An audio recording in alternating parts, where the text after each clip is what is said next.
오늘 우리에게 주신 하나님의 말씀은 누가복음 22장 39절에서 48절 말씀입니다. 우리 같이 한 절 한 절 교독하도록 하겠습니다. 예수께서 나가사 습관을 따라 감난산에 가심에 제자들도 따라갔더니 그곳에 이르러 그들에게 이르시되 유혹에 빠지지 않게 기도하라 하시고 그들을 떠나 돌 던질 만큼 가서 무릎을 꿇고 기도하여 이르시되 아버지여 만일 아버지의 뜻이거든 이 잔을 내게서 옮기시옵소서. 그러나 내 원대로 마옵시고 아버지의 원대로 되기를 원하나이다 하시니 천사가 하늘로부터 예수께 나타나 힘을 더하더라. 예수께서 힘쓰고 애써 더욱 간절히 기도하시니 땀이 땅에 떨어지는 빗방울 같이 되더라. 기도 후에 일어나 제자들에게 가서 슬픔으로 인하여 잠든 것을 보시고 어찌하여 자느냐 시험에 들지 않게 기도하라 하시니라. 말씀하실 때에 한 무리가 오는데 12 중에 하나인 유다라 하는 자가 그들을 앞장서 와서 예수께서 입맞추고 가까이 하는지라. 예수께서 이르시되 유다야 내가 입맞춤으로 자를 타느냐 하시니. 아멘. 할렐루야. 우리가 이제 사순절을 지나면서 오늘 말씀은 겟셋만의 기도죠. 겟셋만에 올라가셔서 기도한 그 말씀을 통해서 좀 은혜를 받기를 원합니다. 여러분 인생을 살다가 아마 죽고 싶을 때가 있으셨죠? 죽고 싶을 때가 없으셨나요? 저는 죽고 싶을 때가 있었어요. 많이 있어. 지금은 그런 생각을 많이 안 하는데 이제 대학 시절에 공허해서 죽고 싶은 때가 있었고 인생은 왜 사는가 이런 공허가 막 찾아와서 이렇게 고민하면서 의지를 잃고 좀 이렇게 죽고 싶을 때도 있었고요. 어렸을 때 어머니께서 저를 다리 밑에서 주워왔다 그래갖고 한참 혼나고 다리 밑에 가보니까 아무것도 없어갖고 죽고 싶은 때도 있었습니다. 여러분 죽을 만큼 힘든 일을 당하고 또 시험을 당할 때 어떻게 극복하셨습니까, 여러분? 걱정하면서 그냥 지나기만을 그렇게 지나쳤는가? 혹은 우울증 약을 먹으면서 혹은 그렇게 버티셨습니까? 아니면 아는 사람에게 면담도 신청하고 만나고 전화해서 위로도 받고 이렇게 그 죽을 고비를 넘기셨습니까? 예수님은 오늘 말씀해 보니까 죽을 만큼의 그 고통이 찾아왔을 때, 그런 문제를 만났을 때 예수님은 유혹에 빠지지 않게 기도했습니다. 할렐루야. 시험에 빠지지 않게 일어나서 기도했다라고 오늘 말씀하십니다. 자, 예수님은 죽을 만큼의 시험과 유혹이 왔을 때 기도하셨던 거. 돌이켜보면요, 예수님은요, 기도를 사역을 시작하셨죠. 그리고 기도로 사역을 마치셨고요. 세례를 받으시고 이제 사탄에게 시험을 받으실 때 예수님은 40일 금식 기도를 하신 그런 상태였습니다. 40일 금식 기도로 그렇게 마귀를 물리치시고 또 3년간의 공생의 사역 기간 동안 날마다 기도하신 것을 오늘 볼 수가 있습니다. 그 기도의 장소가 오늘 딱 이렇게 나왔는데 거기가 어디입니까? 겟셋만의 동산, 감난산이 있는 그런 곳이죠. 여러분 감난산은 큰 산이죠. 그 산에 이 겟셋만이라는 동산이 있는 거예요. 감난산이 큰 산 그 가운데 동산 중에 하나가 이 겟셋만의 동산인데요. 여기 보면은 감난산이라는 게 올리브 나무 산인 거죠. 올리브 나무 산. 우리 사진을 좀 보시면은 그 올리브 나무 그 곳에 가서 기도하기 되게 좋은 곳이었죠. 그곳에 올라가셔서 예수님께서는 습관적으로 늘 그렇게 기도한 것을 알 수 있습니다. 오늘 말씀 39절에 보면 이렇게 말합니다. 예수께서 나가사 습관을 따라 감난산에 가심에 제자들도 따라갔다 이렇게 얘기합니다. 아주 기도하기 좋은 그런 장소인 거죠. 한적한 곳이고 또 기도할 수 있도록 그늘도 있는 그런 곳입니다. 그곳에 가셔서 예수님께서 주기적으로 기도했음을 우리는 알 수 있습니다. 그런데 여러분 오늘 이날은 습관에 따라 감난산에 오르셨지만 습관처럼 기도하지 못했습니다. 자, 우리 40절을 이렇게 말합니다. 그곳에 이르러 그들에게 이르시되 유혹에 빠지지 않게 기도하라. 그렇죠? 큰 문제가 있는 것이죠. 어려움을 만난 것을 직감할 수 있습니다. 그 유혹에 빠지지 않기 위해서 기도하라는 특별한 사명을 지금 제자들에게 던져주고 있는 것이죠. 그래서 여러분 오늘 예수님에게 십자가의 사건, 큰 어려움, 고통이죠. 또 예수님이 짊어져야 될 그런 사건입니다. 이것을 만났을 때 기도하는 모습을 통해서 우리가 인생을 살아가면서 절대절명의 순간 우리가 져야 될 십자가를 만났을 때 우리는 어떻게 기도해야 될까? 우리 기도에 대해서 오늘 우리가 좀 레슨하는 배우는 그런 시간이 되기를 원합니다. 첫 번째로 이겁니다. 우리가 죽고 싶을 만큼 괴로울 때 기도하라. 오늘 이 말씀을 우리에게 말씀하십니다. 여러분, 인생을 살면서 죽고 싶고 정말 절망적인 상황이 찾아온다면 그때 기도하는 여러분 되시길 바랍니다. 할렐루야. 예수님은 십자가 사건이라는 아주 커다란 유혹의 사건 앞에서 시험을 이기기 위한 그 방편으로 기도하셨다라는 것입니다. 여러분, 보통 사람은 죽을 만큼 힘든 그런 일이 찾아올 때 자포자기하고 때로는 자살을 하는 것을 볼 수 있습니다. 그러나 예수님은 기도하셨습니다.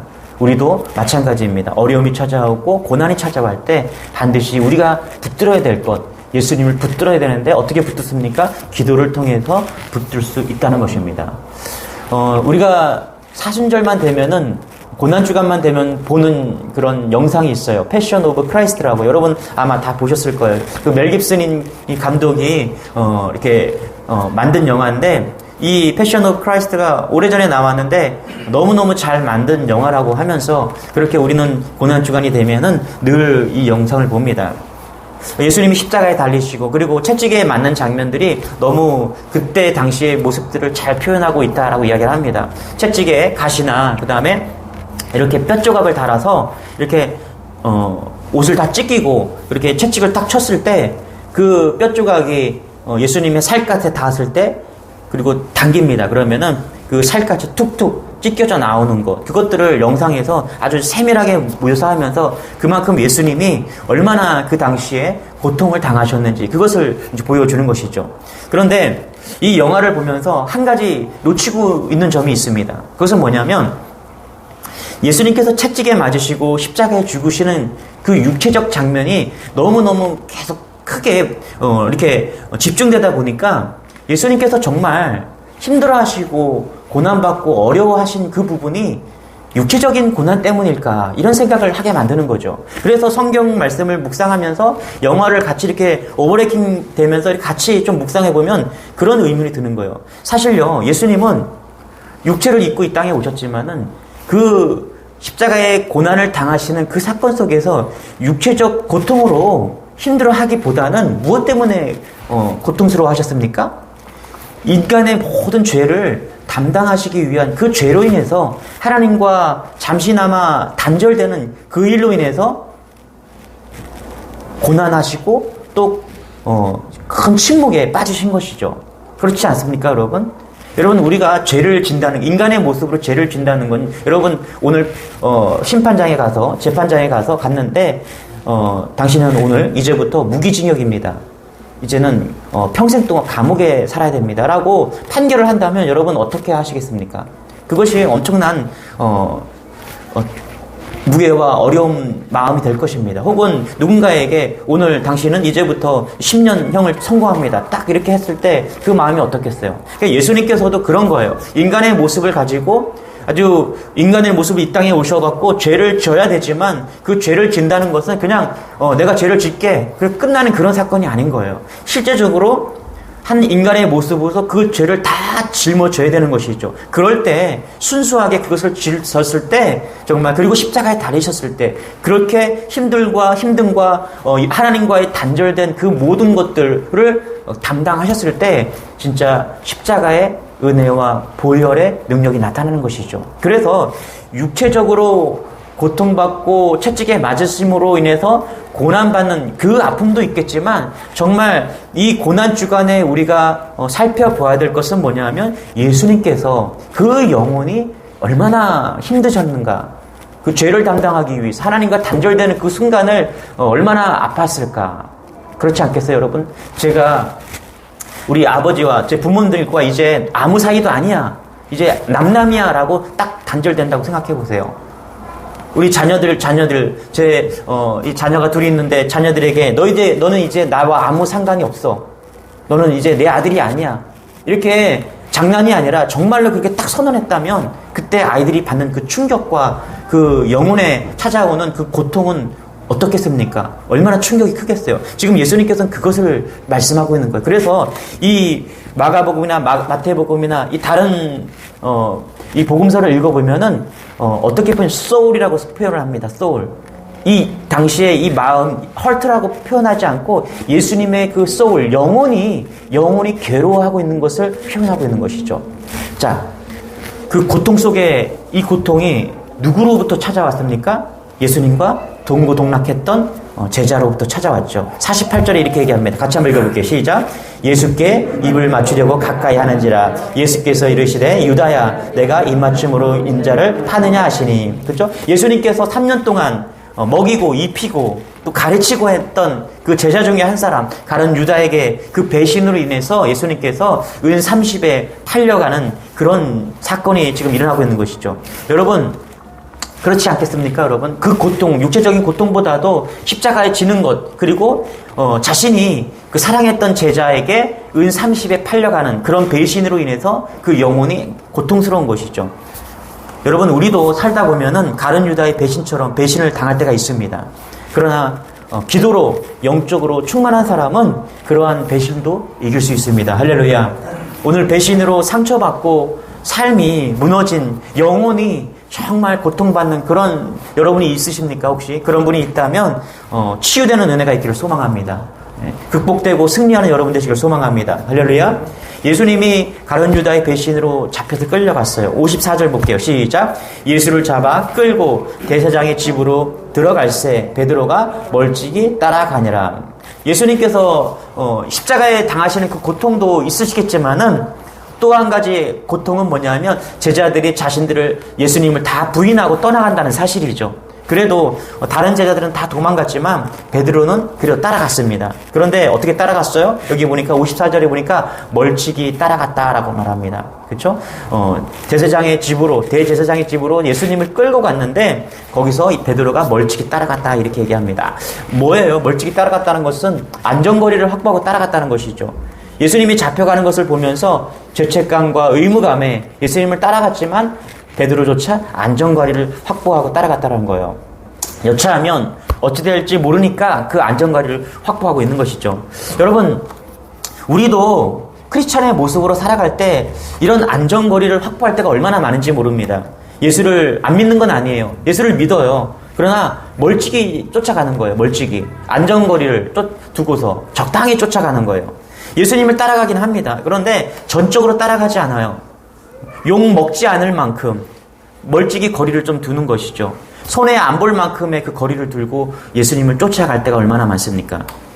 자, 예수님이 잘 나갈 때는요, 예수님이 오른팔, 왼팔이 되기 위해서 제자들이 부모를, 어머니를 통해서 막 청탁을 하고, 예? 이제, 내가 오른편에 있습니까? 내가 왼편에 있습니까? 하나님의 나라가 임할 때 내가 오른편에 있겠습니까? 네가 왼편에 있겠습니까? 막 이렇게 했던 그들인데, 그런데 상황이 바뀌자 어떻게 바뀝니까? 멀찍이 거리를 두고 쫓아가는 겁니다. 자, 보세요. 베드로는 제사장의 집 뜰까지 따라갔습니다. 사람들이 그곳에서 이제 어두워지자 불을 피웠습니다. 밤이 되었기 때문에 베드로는 생각했겠죠. 저들이 나를 알아보지 못할 것이다. 그런데 한 여자가 그 베드로를 보고 지목합니다. 우리 55절, 56절 같이 한번 읽어볼게요. 시작. 사람들이 뜰 가운데 불을 피우고 함께 앉았는지라. 베드로도 그 가운데에 앉았더니 한 여종이 베드로의 불빛을 향하여 앉은 것을 보고 주목하여리되 이 사람도 그와 함께 있었느니라. 그렇지요? 뭐라 그래요? 베드로가 불 피워서 이렇게 멀찌감치 있었는데 좀 가까이 가니까 한 여자가 지금 이야기하는 거예요. 그랬더니 어떻게 합니까? 이 베드로가 무슨 얘기예요? 여자가 이 사람도 예수님과 함께 있던 사람이다 라고 이야기하니까 베드로가 뭐래? 이 여자가 무슨 소리를 하는 거야? 난 예수님을 모른단 말이야. 난 예수님 그런 사람 몰라. 지금 그렇게 이야기하는 거예요. 여러분 평소 같으면요, 이 사람 예수님과 함께 있었던 사람이야. 이 사람 예수님 냄새가 나. 이 사람 예수님 도당이야. 그렇게 말하면 얼마나 축복의 말이에요. 그렇지 않습니까? 누군가가 저를 보고서 와, 이 사람 예수님과 함께 있던 사람이야. 예수님과 함께 무리지었던, 그렇게 예수님의 가르침을 받았던 사람이야. 그래서 이 사람한테 예수님의 냄새가 나. 그럼 얼마나 축복의 말이에요. 그런데 지금 어떻게 해요? 그렇게 말하는 그 여인을 향해서 베드로가 어떻게 합니까? 이 여자가 무슨 소리 하는 거야? 나 이 사람 몰라. 그 예수를 난 몰라. 이렇게 얘기하고 있는 거예요. 여러분 보세요. 지금 베드로가 어떻게 무너지고 있습니까? 여자의 말 한마디에 그냥 와르르 다 무너지고 있는 거예요. 3년 동안 예수님을 따라다녔던, 모든 것을 버리고 따라다녔던 그 베드로가, 그 제자가 지금 그 여자의 말 한마디에 다 무너지고 있는 것입니다. 여러분, 우리의 영적인 내공이 없으면요, 여자의 말 한마디에 무너지는 게 우리입니다. 무슨 큰 일 때문에 무너지는 게 아니에요. 항상 말 한마디, 작은 일 때문에 시험에 들고 무너지는 게 우리라는 것입니다. 예수님이 그 유다의 배신의 입맞춤과 그 제자들의 도망침, 그리고 그 수제자 베드로의 그 세 번의 부인으로 인해서 어떻게 해요? 그 힘든 그 마음, 그 힘든 고난과 역경이 있는 그 삶 속에서 예수님은 그것을 어떻게 극복하셨습니까? 기도로 극복하셨다는 것입니다. 자, 우리 39절 다시 한번 읽어볼게요. 시작.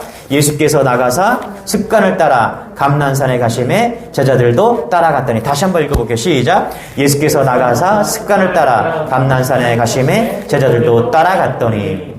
평상시에 기도하지 않은 사람은요, 어려울 때도 기도할 가능성이 많지 않습니다. 여러분, 기도가 몸의 배시기를 축원합니다. 할렐루야. 네. 예수님께서요, 그 십자가의 고난과 그리고 제자들의 배신과 또 제자들의 떠남과 그리고 베드로의 세 번 부인, 그냥 그 베드로가 예수님의 그냥 마음에 못을 확 박는 거잖아요. 세 번씩이나 부인하면서. 그런 가운데서도 예수님께서 그것을 이길 수 있는 비결은요, 예수님께서는 평상시에 기도하셨다라는 겁니다. 보세요. 겟셋만의 동산, 그 올리브 나무가 있는 그 동산에 예수님께서는 올라가셨다는 거예요. 여러분 삶 속에 날마다 기도하는 그런 기도의 장소가 있기를 소망합니다. 할렐루야. 날마다 기도하는 그런 기도의 습관에 여러분 몸속에 배는 여러분이 되기를 소망합니다. 영성이라는 것은요, 다른 게 영성이 아니에요. 날마다 그 거룩한 습관을 가지고 나아가는 겁니다. 여러분, 프로와 아마추어의 차이가 뭔지 아십니까? 혹은 영어를 잘하는 사람과 영어를 습득한 사람과 영어를 습득하지 못한 사람들의 차이점이 있어요. 여러분, 프로와 그리고 어떤 경지에 오른 사람들을 보면요, 그 일이 항상 하는 사람들이에요. 눈이 오나 비가 오나 빠지지 않고 늘 그 일을 합니다. 그래서 어떤 경지에 도달한 사람은요, 그 일을 하루도 빠지지 않고 늘 했던 사람이에요.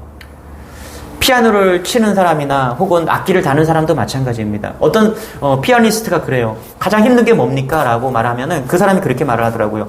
날마다 하루에 5시간, 7시간 연습하는 게 가장 힘듭니다. 그렇지 않겠습니까? 제가 바이올리니스트를 한 분 아는데 이분이 뭐 음반도 내고 한국에서는 좀 유명하신 분이세요. 그런데 그 자매가한테 물으니까 뭐가 가장 힘드냐 그러니까 목사님, 하루도 빠지지 않고 날마다 바이올린을 키는 게 너무나 힘듭니다. 어떨 때는 정말 컨디션이 나빠서 쉬고 싶을 때도 있잖아요. 혹은 어떨 때는 좀 연습을 하고 싶지 않을 때도 있잖아요. 그런데 그 자매가 하는 말이 그런 거예요. 하루라도 연습을 하지 않으면 안 된다는 거예요. 그만큼 하루를 연습하지 않으면 그것을 회복하기 위해서 며칠이 더 시간이 걸린다는 겁니다. 여러분, 그래요. 프로라는 것이 무엇이에요? 프로가 뭐예요? 프로라는 것은요, 눈이 오나 비가 오나 그 일을 변함없이 쭉 하는 거예요. 그래서 여러분, 우리가 영성을 갖는다는 것은요, 무엇입니까?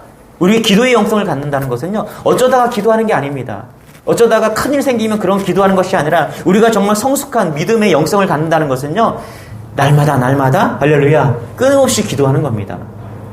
그런 여러분 되시기를 소망합니다. 할렐루야. 우리가 다니엘서 6장 10절에 보면요, 다니엘서를 통해서 우리가 한 가지 포인트가 있어요. 레슨이 있어요. 그것이 뭐예요? 다니엘은 날마다 하루에 3번 창문을 열고 교회를 향해서, 예루살렘 성전을 향해서 기도했다는 것입니다. 이것이 다니엘을 있게 만든 것이죠. 그랬을 때, 죽음의 조서가 왔을 때 그는 그것을 두려워하지 않고 기도했다는 거예요. 그것은요, 하루아침에 되는 것이 아닙니다. 날마다 그렇게 기도했다는 거예요. 저는 우리 주님의 교회가 이런 기도의 은혜가 있기를 소망합니다. 할렐루야. 우리가 기도 운동을 하고 있어요. 그런데 이제 코로나 때문에 온라인 예배를 드리면서 이런 것들이 많이 사라진 것 같아요. 그러나 여러분, 우리가 붙잡아야 될 것이 있어요. 제가 하루에 새벽 예배를 드리면서 제 마음속으로 1시간 기도 운동이에요. 30분 말씀 보고 30분 동안 기도하는 거예요. 이것이 1시간 기도 운동인 것이죠. 여러분 삶 속에서 이런 계획과 또 영적인 습관이 있기를 소망합니다. 예. 죽을 만큼 힘들 때, 고난이 찾아왔을 때, 배신의 입맞춤이 왔을 때, 우리의 인생 가운데 쓴뿌리가 올라왔을 때, 그런 쓴 경험이 우리에게 찾아왔을 때, 그때 기도하는 여러분 되시길 소망합니다. 할렐루야. 예. 두 번째는 뭐냐면, 우리가 오늘 예수님의 모습을 통해서 하나님의 뜻이 이루어지기를 기도하라는 겁니다. 41절 같이 한번 읽어볼게요. 시작. 그들을 떠나 돌 던질 만큼 가서 무릎을 꿇고 기도하여. 이렇게 얘기합니다. 예수님께서요, 이 올리브 동산에 올라갔어요. 게세네 동산에 올라가서 이제 말씀하는 거예요. 제자들에게 베드로와 요한, 야곱에게 이렇게 세 명의 수제자를 데리고 가서 이렇게 얘기합니다. 너희들은 여기서 기도하라. 그렇게 말씀하시고 당신은 좀 돌 던질 만큼의 거리를 가서 이제 기도를 시작합니다. 신학자들은 이 돌 던질 만큼의 거리를 한 30-40m 이렇게 보더라고요. 그런데 여러분, 예수님과 이 제자들과 이 돌 던질 만큼의 거리가 오늘 성경을 읽어보면 너무너무 멀게 느껴지는 거예요. 이 돌 던질 만큼의 거리를 어떤 신학자는 슬픔의 거리라고 표현했더라고요. 고뇌의 거리라고 표현을 했더라고요. 이 거리는 제자들이 예수님의 슬픔을 이해하지 못한 그 거리를 표현했더라고요. 문학적으로 그렇게 표현했는데 저는 상당히 공감했습니다. 이 거리, 고뇌의 거리, 제자들이 예수님을 이해하지 못한 그 돌 던질 만큼의 거리, 저는 이 사순절을 지나면서 이 거리가 좁혀지기를 소망합니다. 할렐루야. 어떻게 하면 우리가 예수님의 마음을 품을 수 있을까? 어떻게 하면 우리가 이 거리를 좁힐 수 있을까? 그것은 우리도 함께 기도의 자리로 나아가는 것입니다. 그런 은혜가 여러분에게 소망합니다. 할렐루야. 좋은 동역자가 뭘까요, 여러분? 여러분 인생을 살아가면서 좋은 남편이 뭘까요? 좋은 딸, 좋은 자녀, 좋은 아내가 무엇입니까? 그것은 그 마음을 헤아려 주는 것 아니겠습니까, 여러분? 저는 가끔 눈물 나게 고마운 그런 성도님들을 만납니다. 그러니까 마찬가지인 것 같아요. 예수님에게도 그랬던 것처럼 이 목회자에게도 좋은 성도는 그래도 저의 마음을 헤아려 주는 그런 성도가 아닌가 싶습니다. 제가 이렇게 부목사로 있으면서 이렇게 훈련을 받으면서 저희 선배 목사님께서 늘 가르쳐주는 말씀이 있어요. 뭐라고 말씀하시냐면, 성도님들이 목회자의 마음을 아는 것은 너무너무 힘들어, 종목사. 그러니까 성도들이 목회자의 마음을 이해하지 못한다고 그래도 그걸 가지고서 마음에 너무 애쓰지 말라는 거예요. 마음에 담아두지 말라는 거예요. 그러면서 말씀하는 거예요. 목자와 양을 이야기하면서 어떻게 양이 목자를 이해할 수 있는가. 그래, 제자들이 똑같은 거예요. 오늘 예수님께서 제자들을 보면서, 제자들이 양이잖아요. 그죠? 목양으로 치면은 그 양이 어떻게 목자를 이해할 수 있냐는 것이죠. 그러면서 그 선배 목사님께서 성도들이 혹시 목회자를 섭섭해하거나 또 이해하지 못한다고 해서 그것에 대해서 마음이 상하지 말라고, 그것이 훈련이고 그것이 목회자의 마음이라고 이렇게 이야기를 하더라고요. 그럼에도 불구하고 목회를 하면서 정말 어떤 장로님이나 권사님이나 또 집사님들이 가끔씩 제 마음을 이해해 주면서 그렇게 말씀하실 때 얼마나 눈물이 날 정도로 감사하고 은혜가 넘칠 때가 있습니다. 종종 있습니다. 그래서 그럴 때 제 마음속에서 감사하고 난 행복받는 사람이구나, 이럴 때가 있습니다. 그래서 저도 어떻게든 성도들의 마음을 헤아리기를 늘 기도합니다. 왜 저렇게 하셨을까? 왜 저렇게 선택을 하시고 저렇게 기도하고 계실까? 그 마음이 얼마나 아프실까? 홀로 되었다는 것, 혹은 문제를 만났다는 것, 얼마나 힘드시고 외로우실까? 그런 기도를 할 때가 있습니다. 여러분, 그런 것 같아요. 우리가 신앙이 성숙한다는 것은요, 다른 게 아니라 예수님의 마음을 헤아리는 것입니다. 할렐루야. 예수님의 마음이 어땠을까? 또 목자의 마음이 어땠을까? 상처받은 그 성도의 마음이 어땠을까? 어려움을 만난 그 성도의 마음이 어땠을까? 중직자의 마음이 어땠을까? 이 초신자의 마음이 어땠을까? 어떤 권사님은 초신자가 오면은 그 마음이 어떨까? 교회 처음 왔을 때 그 마음이 어땠을까? 그래서 말 한마디 한마디를 조심하는 것을 볼 수가 있어요. 네?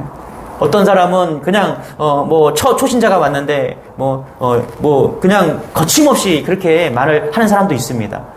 그래서 그것 때문에 상처받아서 저렇게 말하는 것 때문에 교회를 안 나오는 사람도 있는데, 어떤 분은 그렇게 그 마음, 초신자가 교회에 처음 왔을 때 마음을 막 헤아리면서 저도 처음에 왔을 때는 참 힘들었습니다. 그렇게 하면서 그 마음을 헤아주는 걸 볼 수 있는 것이죠. 그런 것 같아요. 신앙이라는 것은요, 예수님의 마음을 품고 예수님의 마음으로 우리가 그렇게 나아가는 것이죠. 보세요. 예수님께서 제자들과 좀 떨어져 가셔서 기도하라고 하셨지만 제자들은 기도하지 못했습니다. 그리고 제자들이 어떻게 되었는가? 한참 후에 기도하신 후에 예수님께서 그 제자들이 어떻게 하고 있나 이제 보러 오셨습니다. 우리 같이 한번 45절 읽어볼게요. 시작. 기도 후에 일어나 제자들에게 가서 슬픔으로 인하여 잠든 것을 보시고. 자, 이 부분을 읽으면요, 좀 숨이 탁탁 막혀요. 예수님께서 얼마나 기도하셨는지는 알 수 없지만 한참 후에, 아마 한참 기도하신 후에 가서 보니까 제자들이 잠을 졸고 있는 겁니다. 성질 급한 분들은 제자들을 아마 나무랄 것입니다. 니들 그러고도 제자냐고. 3년 동안 예수님께 그렇게 동고동락하면서 그렇게 3년 동안 같이 있었는데 어떻게 이 절대절명의 순간에 잠을 자고 있느냐. 그렇게 이야기를 할 수 있을 겁니다. 여러분, 왜 제자들은 잠을 잤을까요? 성경에 보면 전도 열심히 해서 피곤했기 때문에 잠을 잤을 거다. 이렇게 보는 사람도 있더라고요. 그렇게 해석하는 사람도 있습니다. 또 기도를 제대로 배우지 못했기 때문에 한 30분 동안 이상은 통성기도도 못하는 그 제자들을 또 그렇게 보는 시각도 있습니다. 그런데 제자들이 정말 오늘 깨어서 기도하지 못하는 이유는 예수님의 마음을 헤아리지 못했기 때문이 아닐까요, 여러분? 여러분 그렇지 않습니까? 누군가의 고통이 내 고통이 된다면, 그래서 그 고통이 정말 나의 고통이 된다면 10분이 아니라 1시간 이상도 기도할 수 있는 것이죠. 저는 기도하면서 그럽니다. 그렇게 기도합니다. 하나님, 우리 성도가 처한 그 상황이 저의 상황이 되기를 원합니다. 그런데 때때로는 어떤 고통이 있을 때 그 고통이 함께 그 고통을 짊어지기 위해서 그 기도 제목을 놓고 기도할 때면 10분이 아니라 20분이 아니라 30분 이상도 기도할 때가 있습니다. 근데 계속 기도하는 것도 그 기도 하나예요. 어떨 때 그렇게 갈 수 있습니까? 그 문제가 나의 문제가 되는 것이죠. 그래서 오늘 이 제자들이 깨어서 기도하지 못하는 이유는요, 피곤해서가 아니라, 기도하지 못해서가 아니라 예수님의 마음을 헤아리지 못했기 때문인 것이죠. 보세요. 누가복음 9장에 보면은 오병이어 사건이 이렇게 나와서 바로 예수님께서 무슨 말씀하시냐면 십자가의 사건을 예언하십니다. 그 다음에 또 9장에 보면은 귀신 들린 외아들을 고쳐준 이후에 중요한 것은 이런 것이 아니라 내가 십자가에 달린다. 죄로 인해서 십자가에 달린다는 그런 예언을 말씀하시는 거예요. 또 누가복음 18장에도 보면은 이제 세 번째 예수님께서 십자가 사건을 예언하십니다. 그럼에도 불구하고요, 제자들은 영광의 예수님만을 바라봤지 십자가에 달린다는 그 예수님을 전혀 이해하지 못한 겁니다. 귀담아 듣지 못한 거예요. 아니, 귀가 들었어도 듣지 못한 겁니다. 여러분, 사순절을 지나면서 우리가 무엇을 해야 될까요? 우리가 해야 될 것은 예수님이 어떤 마음을 품었는가, 어떤 마음으로 기도했는가, 그것을 우리가 나아가는 것이죠. 우리 42절 같이 한번 읽어볼게요. 시작. 이르시되 아버지여, 만일 아버지의 뜻이거든 이 잔을 내게서 옮기시옵소서. 그러나 내 원대로 마옵시고 아버지의 원대로 되기를 원하시나이다. 아멘. 예수님께서는 오늘 기도를 통해서 한 가지 말씀하십니다. 그것은 뭐냐면 기도란 무엇인가? 기도는 어떻게 해요? 내 원대로 하는 것이 아니라 하나님의 원대로 원하는 것이다. 그렇죠? 여러분, 비상시국에는 비상한 기도를 해야 됩니다. 그런데 간절히 기도했다면, 여러분, 우리가 원하는 것이 있어요. 간절히 기도했다면 그것이 그렇게 우리가 기도한 대로 이루어지기를 원하는 그런 기대감이 있습니다. 그런데 우리가 하더라도 간절히 기도하더라도 그렇게 되지 않을 때가 있습니다. 물론 우리가 기도했는데 그 기도대로 되어질 때도 있습니다. 그런데 그렇게 되지 않을 때도 있습니다. 자, 보세요. 오늘 예수님께서 간절히 기도하셨습니다. 아니, 하나님의 아들이신 그 예수님께서 그렇게 간절히 기도했다면 기도한 대로 되어져야 되겠죠. 그런데 잘 보세요. 예수님께서 기도한 것이 무엇입니까? 아버지의 뜻대로 되기를 원했다라는 거예요. 그리고 나서 어떻게 됩니까? 가룟 유다가 무장한 사람들을 데리고 왔을 때, 예수님을 팔았을 때, 그 사람들이 왔을 때 어떻게 해요? 예수님께서는 오히려 적극적으로 어떻게 합니까? 제자들에게 일어나 함께 가자. 때가 되었다라고 말씀하는 거예요. 자, 보세요. 기도했는데 상황은 변하지 않았습니다. 상황은 변하지 않았어요. 내가 원하는 상황으로 바뀌지 않았어요. 그런데 하나님의 뜻을 구했더니 어떻게 돼요? 그 뜻을 꺾어서, 내 뜻을 꺾어서 하나님의 뜻에 맞추는 그런 기도의 은혜가 있었습니다. 그래요. 여러분, 우리가 하나님의 뜻을 구한다는 것, 기도는 내 뜻을 구하는 것이 아니라 하나님의 뜻을 구한다는 것은 뭐냐면 우리가 본능적으로 내 편한 것, 내가 원하는 것을 하려는 것이 아니라 그것을 꺾어서 뭐라고요? 예수님이 원하는 뜻에 맞추는 거예요. 이게 진정한 기도라는 것입니다. 여러분, 우리가 기도할 때 내 뜻을 하나님께 관철하는 것이 아니라 내 뜻을 꺾어서 하나님이 원하시는 것이 무엇인가를 찾는 거예요. 이럴 때 하나님의 역사가 나타난 겁니다. 할렐루야. 예. 여러분은 기도를 어떻게 하고 계십니까? 오늘도 내 기도 제목, 내가 하나님께 요구하는 것들을 쭉 적어서 하나님 이것도 해주시고 저것도 해주시고 내 삶을 이렇게 해주세요, 이렇게 하고 계십니까? 아니에요. 우리는 성숙해야 됩니다. 이제 한 걸음 더 나아가야 됩니다. 어떻게 해야 됩니까? 하나님이 나를 향해서 원하는 것이 무엇입니까? 그것을 추구해 나가는 것이죠. 제가 5년 동안 부목사로 있으면서 이런 체험을 좀 기도에 대해서 많이 고민하고 그랬던 적이 있습니다. 그리고 많이 갈등한 적이 있어요. 그런데 대형교회에 있으면서 제 삶이 보장되었고 목사로서 삶이 보장되고 막 그런 순간인 것이죠. 한마디로 이제 5년 동안 한 교회에서 있으면은 이제 이것저것 다 거쳐서 이제 수석 목사 정도 그런 되는 자리에 이렇게 올라옵니다. 뭐 제가 잘나서도 아니라 이제 연륜이 쌓이면 경륜이 쌓이면 그 정도 되는 겁니다. 그 정도 됐을 때 저에게 많은 권한이 있었어요. 차도 쓸 수 있는 권한이 있었고 또 법인카드, 교회 카드로 제가 식사할 수 있는 권한도 있었고 또 사택도 이렇게 선택해서 갈 수 있는 그런 권한도 있는 것이죠. 수석의 자리가 그런 것 같아요. 그래서 인간적인 생각으로는 다 모든 것을 다 이렇게 좌지우지할 수 있는 그런 선택이 있었던 것이죠. 그런데 하나님은 어느 날 말씀하시는 거예요. 너 정목사, 너가 정말 내가 원하는 곳으로 너가 갈 수 있느냐? 그때 이런 생각이 든 거예요. 하나님 또 왜 이러십니까? 제가 여기까지 얼마나 애써서 올라왔는데요. 얼마나 노력했는데요. 저 열심히 살았습니다. 그리고 하나님에게나 사람들에게 보일 때 최선을 다해서 그렇게 살았습니다. 사람들에게도 잘 섬겼고 하나님 저에게 이러지 마십시오. 저는 누릴 권한이 있습니다. 저는 누릴 자격이 있습니다. 이렇게 하나님께 말씀을 드렸어요. 그런데 하나님께서는 포기하지 않으시고 저에게 계속 말씀하시는 거예요. 정 목사, 너 정말 그렇겠냐? 기도해봐라. 정말 주님이 원하는 게, 내가 원하는 게 뭐니? 그러고서 기도를 시작했습니다. 정말 하나님의 뜻이라면은 이 모든 것을 다 받아들일 수 있도록 제 마음을 내려놓게 도와주세요. 여러분, 쌓는 것은요, 쌓는 것도 어려워요. 그런데 우리가 그것을 내려놓는 것이 더 어렵습니다. 내가 노력으로 내가 뭔가를 쌓았다라고 생각하면 그걸 내려놓기가 얼마나 힘든지 모릅니다. 저는 5년 동안 쌓은 것을 내려놓기 위해서 1년 동안 기도한 것 같습니다. 하나하나 내려놓기 위해서. 저의 교만과 또 제가 이루었다고 생각하는 그 하나하나를 내려놓기 위해서 1년 동안 그렇게 하나님과 기도하면서 나아갔던 것 같습니다. 그러면서 제게 이제 말씀하시는 그런 음성이 들려와요. 그게 뭐냐면 주님의 마음에 합한 그런 목회자, 주님이 원하시는 것을 이루어가는 목회자, 내 뜻이 아니라 주님께서 원하시는 그 삶을 쫓아가는 목회자. 제가 그 사역을 하면서 그 음성을 듣고 그 은혜를 받고 그런 훈련이 되는 것 같습니다. 여러분, 그런데 이것이 목회자만의 그런 훈련이 아니라는 사실입니다. 할렐루야.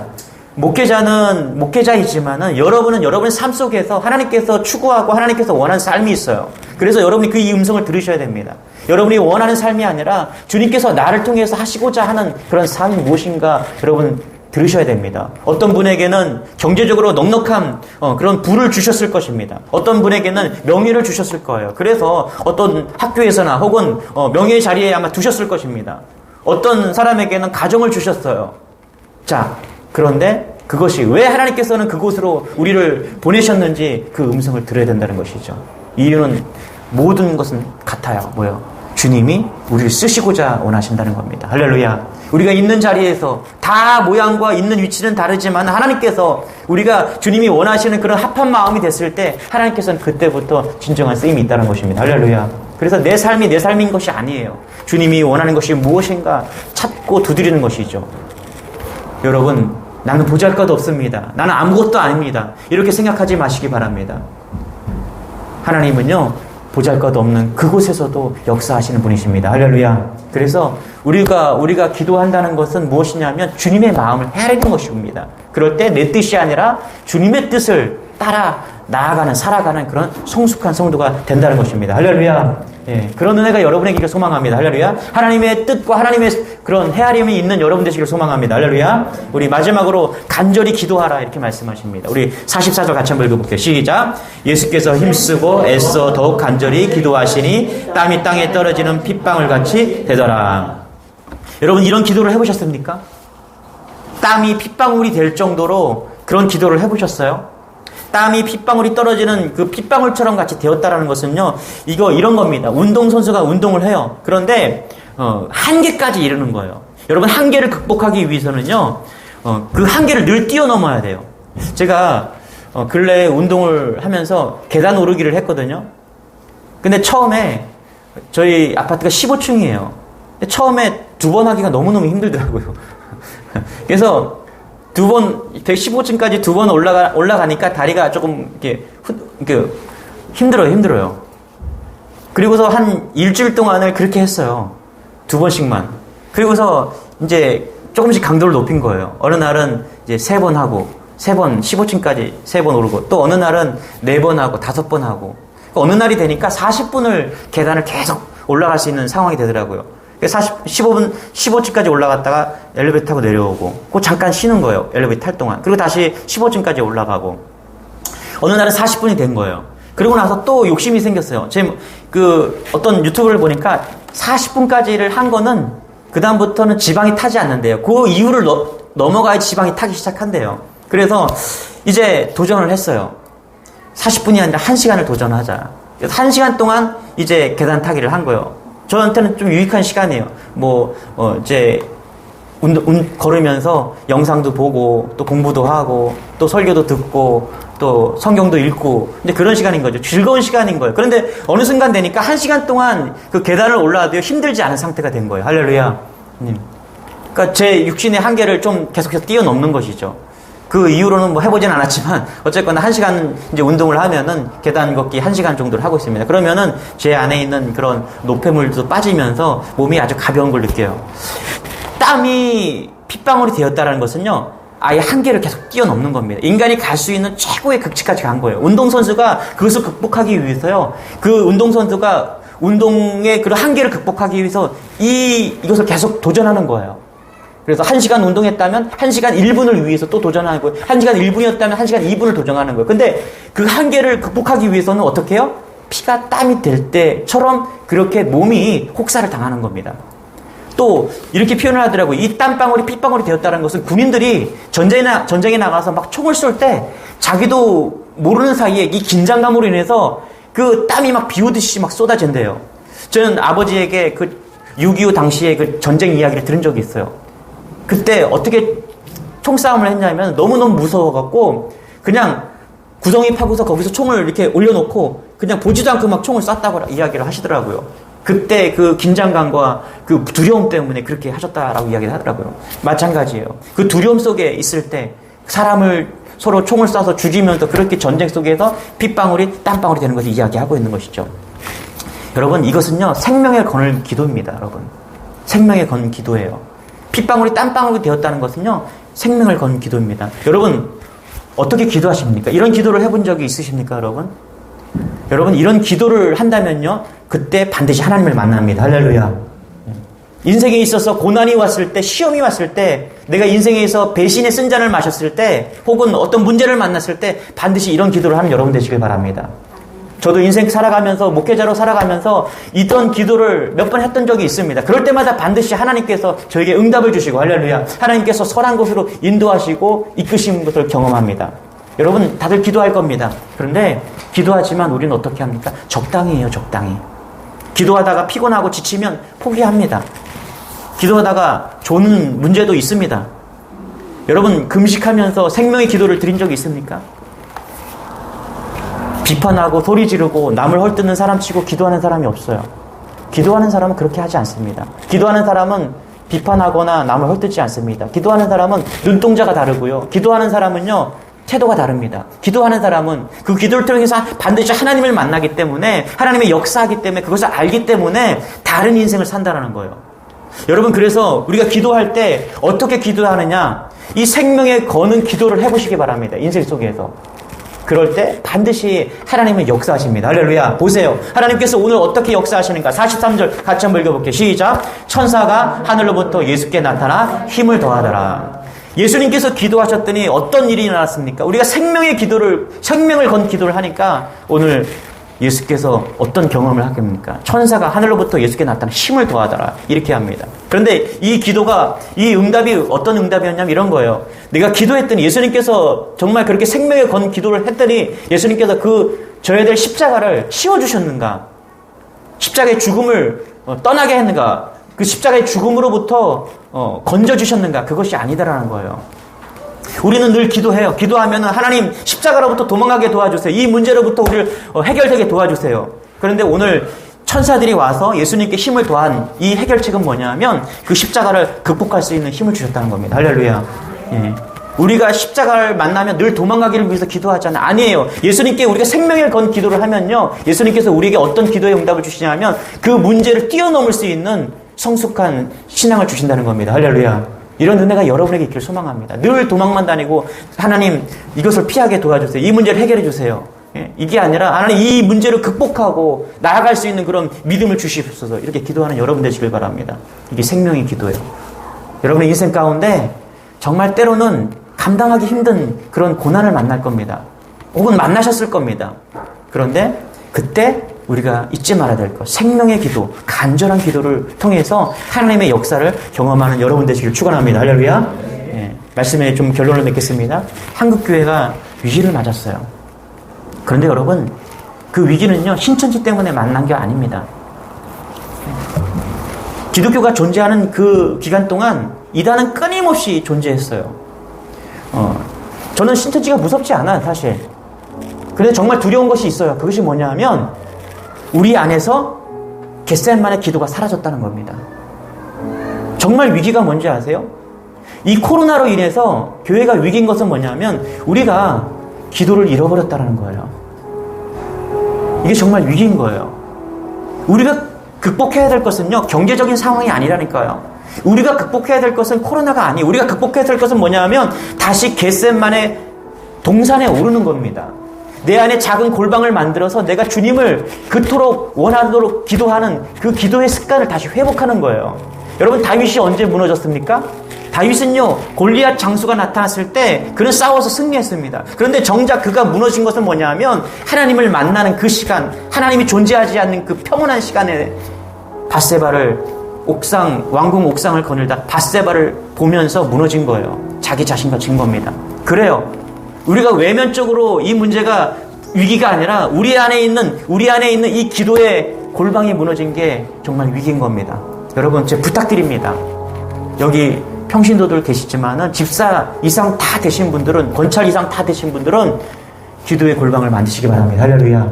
교회를 나올 수 없다면 내가 집에서 1시간 기도하는 시간을 가지시기 바랍니다. 1시간요? 길어요? 아니에요.